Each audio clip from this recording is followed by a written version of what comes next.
So we're in a depression right now. Okay. It will last for a long period of time, but a lot of people get confused, and one can understand why, about the difference between a recession and a depression. Yeah. Now, Please. most mainstream economists, they don't like what I call the D word. They don't talk about depressions.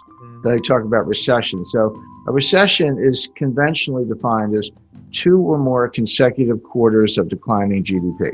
And this would be the first back-to-back recession since 1980, 1981. So you have a recession, you come out of it, and then you go right back down into recession. So that's technical recessions. Depressions are different. And a lot of people think, well, if a recession is 2 quarters of declining GDP and a depression is worse, well, a depression must mean 10 quarters of declining GDP, as if it's a really long recession. And that's not the definition. The depression means depressed growth. Growth is depressed relative to trend, relative to potential. So you can actually have growth in a depression, but the point is the growth is too weak. And so this is what we're in. We had... the third quarter, when you went down that sharply, you were going to come back pretty steeply. That's natural. But we didn't come all the way back. People say, well, okay, you went down 31% and you went back up 33%. So aren't you back where you started? And of course, the answer is no, because you're applying the 33% to a smaller base. So if you normalize, let's say 2019 is 100% of 2019 output. You go down 5%, and then you go down 31%. Well, now you're around 65% of the prior output. Well, if 65 is the new base and you go up 33, that adds 21 or 22. But you're only back to 87 because you're working off a smaller base. Even if you have, in my example, 10% growth in the fourth quarter of 2020, it's 10% of 87, so add on 8 more. You're only back to 95. So a simple way to understand it, you fall into a 50-foot hole, you climb out 20 feet. Well, that's good climbing, but you're still in the hole. You're not back to where you started. But a better comparison is maybe Japan. I would say Japan has been in depression since 1990. Yeah. Now, it doesn't mean, now they had growth and recessions and growth and recessions. You can have 2 or more recessions in a depression with periodic growth. But the point is, you never get back to the old potential. I mean, a good example, the Japanese stock index, the Nikkei index, in New Year's Eve 1989, it was 40,000. Today, 30 years later, it's about 28,000. But okay, it came off the bottom, but it never made it back to the prior high. It'll never be. Oh, I think that's right. It may never be. And another example, in October 1929, the United States stock market crashed, a very famous crash, but it lasted for 3 years. And when it bottomed in 1932, it was down 89.2%, almost 90%. That's what a stock market crash looks like. But then you ask people the next question, say, well, when did it get back to the 1929 high? How long did that take? The answer is 1954. It took 25 years to get back to where. Now, it doesn't mean you couldn't make money in the meantime. You could have bought the low in 1932 and made money in 1933. But that's what depressions look like. That's the kind of thing we're in. This will be intergenerational. The effects of this will last for not 30 months, but 30 years. Wow. And there's very good evidence to back that up. There was a group, it was an economist at the Federal Reserve Bank of San Francisco and 2 academic economists. And they looked at all of the pandemics in the last 650 years, going back to the Black Death. I often criticize economists because their time series are too short. They say they're doing correlations and regressions. I was like, well, no, we need a much bigger time series. Well, 650 years is good enough.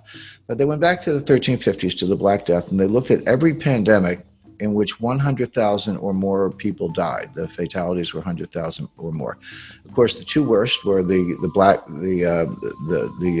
Death, the plague in the 1350s, and the Spanish flu around 1918, 1919. The Black Death was about 75 million dead, they estimate, and the Spanish flu was 100 million dead. And then after that, there were several where there were 2 million fatalities and some fewer. They were using 100,000. Well, there were only 15 pandemics in the 650 years where 100,000 or more died. COVID-19, by the way, is going to end up being 3rd on the list. Right now, it's 5th, but we have over 1.8 million fatalities, but it's not under control. So you can see that number is going to go past 2 million. It'll pass the Asian flu, and there was one other influenza in the late 19th century. So it's going to be third on the list. But what they asked themselves, because they're economists, not doctors, and they said, well, how long did it take these economies to normalize following these extreme pandemics? And the answer is, on average, 35 years. Not 35 months. And just to kind of give a concrete example of that. So I grew up in the 1950s and 1960s. It was a very prosperous time in the United States. I did not live through the Great Depression, but my parents did, and my grandparents did. So I was raised with a sort of depression mentality, even though I didn't live through it. And when we were little kids, 9 years old, my parents would send us that. We'd take our wagons and go door to door and collect tin cans and newspapers. And we weren't doing it for environmental reasons. It might have been good for the environment, but we were doing it for recycling, because all that stuff could be turned into buildings and so forth. And so, as I say, and that didn't change until the late 1960s, when the baby boom came of age, and then we just started partying and using credit cards and everything else. So it did change, but it took 30 years to change. In other words, the behavioral and adaptive effects of the Depression of the 1930s lingered through the 1960s. And that's my experience, but it's consistent with what these researchers found out. But at the end, when we get to asset allocations, I said, the first thing I do is I explain my methodology and explain what diversification is. Diversification is a very powerful tool. It does what it's supposed to do, which is increases your total return with less risk. But people don't understand how to diversify. I run into people, they say, well, I'm diversified. I own 30 different stocks in 10 different sectors, technology, consumer non-durables, minerals and mining, et cetera. And I say, you're not diversified. You may have 30 stocks, but you're in one asset class called stocks. So when stocks are hard, they'll go up together. I'm not saying they won't go, they'll go up together and go down together. So you may have 30 stocks, but you're not diversified. Diversification is, okay, have a slice for stocks, that's fine. Gold, cash, real estate, treasury notes, and alternatives. That is closer to real diversification. So in particular, I recommend about a 10% allocation to gold. And people always want to put words in your mouth. They say, well, Jim Rickards says, sell everything and buy gold. I've never said that. I don't believe that. But a 10% allocation, I think, is right. That will, if there is extreme inflation, that will produce gains that are so large, they'll kind of insulate the rest of your portfolio. So you're protected that way. And if there's a loss of confidence in the dollar or some kind of currency collapse, again, gold will do very well. I also recommend 10-year treasury notes, or for the German investor, bonds, 10-year bonds. And the reason for that is, first of all, they're high credit, they're liquid, but interest rates are going to go lower, which produces capital gains. It's a little bit counterintuitive. People don't understand bond math, but it's pretty simple. If interest rates go down, the value goes up. So as interest rates go down, you're getting more capital gains.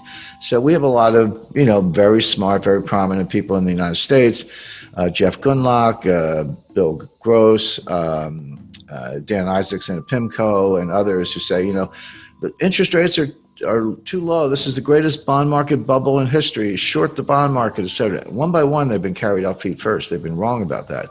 And the reason is they confuse real rates and nominal rates. So nominal rates, that's the rate you see on television or when you look at a screen. That's the nominal rate. But the real rate is the nominal rate minus inflation.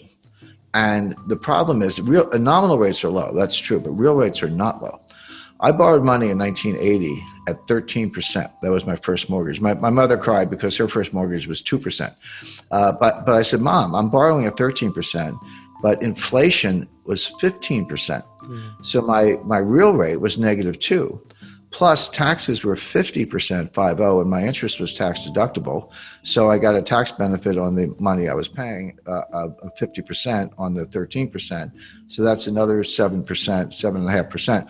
So my after-tax rate, after inflation, after taxes, my real rate was -8. So I was borrowing at 13 nominally, but my real rate after taxes and inflation was -8. That's a low real rate. But the point is that that's where we have to get to. If you want to stimulate the economy and borrowing and lending and spending and investment, et cetera, you have to get real rates much lower than they are right now. Well, we're not getting inflation. Eventually we may, down the road we may, but not now. Deflation is a greater danger. So if if inflation is declining, we're getting disinflation and deflation, and the nominal rate is here. How low does the nominal rate have to go to get to a negative real rate? Well, it's got to go negative. It's got to go maybe -2 or -3. That will produce enormous capital gains for the bondholders.